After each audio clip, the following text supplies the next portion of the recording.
या पुण्यातल्या शाळा कसल्या भारी आहेत ना. आणि आजही पुण्यात फेरफटका मारत असताना असं वाटतं की आपण या शाळेत का नाही शिकलो, किंवा त्या पोरांना बघत असताना असं वाटतं यार ही किती टॅलेंटेड पोरं आहेत यार. पण शाळा मराठी, माझी शाळा मराठी. ज्यावेळेस क्रांतीज्योती विद्यालय हा सिनेमा बघितला आणि बघत असताना इतक्या आठवणी जाणवल्या की सगळ्या विसरून गेलो होतो यार मी.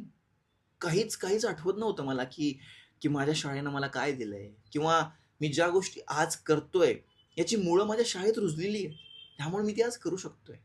मी आज थिएटर करतो. आणि शाळेतले आठवणीचे दिवस. चित्रपटामध्ये तो एक क्षण आहे की त्याला आठवतं नाच रे मोरा करताना की यार मी या स्टेजवर 10 वर्ष नाचलोय.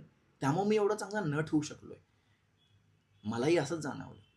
आणि धनंजय सरदेशपांडे सरांकडे बघून तर अजून जास्ती आठवण झाली. ते आमच्याच गावचे. हातिंबाच्या बेटावर नावाचं नाटक मी 2011 साली, नाटकाचं कुठलंही अंग नसताना मलाच आणि माझ्या मास्तर लोकांना सुद्धा, तरी पण राज्यनाट्यासाठी आम्ही ते नाटक बसवलं. आणि त्यांचा कॉन्फिडन्स बघा तुम्ही, की आमच्यासारख्या चिल्ल्या-पिल्ल्या पोरांना घेऊन त्यांनी ही सुरुवात केली. हे मराठी शाळेतच होऊ शकतं ना. हे बाकी लोकं असली असती तर नैपथ्य कसं करायचं, रंगरंगोटी कशी करायची, डायलॉग कशी पाठ करून घ्यायची, काहीच नाही. आणि हे सगळं मराठी शाळाच करू शकते. बाकी बाकी सगळ्या गोष्टी.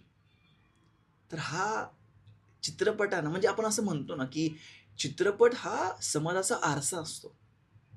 माझ्यासारख्या मुलासाठी जो या कला क्षेत्रामध्ये पुढे जातोय. मी पुण्यात थिएटर करतो.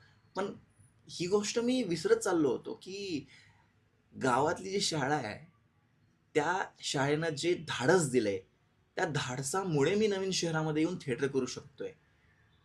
आणि खूप न्यूनगंड असतो गावातून शहरात येणाऱ्या मुलामध्ये. तो माझ्यातही होता. पण गावातली मास्तर लोकं आहेत ना, हा कधी जाणवू देत नाहीत. प्रत्येक वेळी सांगतात, की "तू भारी आहेस." आणि त्याच शाळेला, त्याच मास्तरांना आपण कधी-कधी विसरत जातो.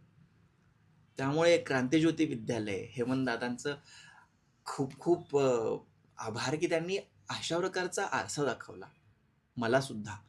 आणि मला सुद्धा या गोष्टीचा आज अभिमान वाटतो, की मी मराठी शाळेत शिकून आलोय.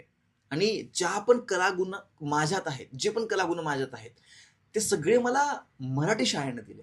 माझ्या मराठी शाळेतल्या बाई आणि मास्तरांनी दिले. खूप धन्यवाद.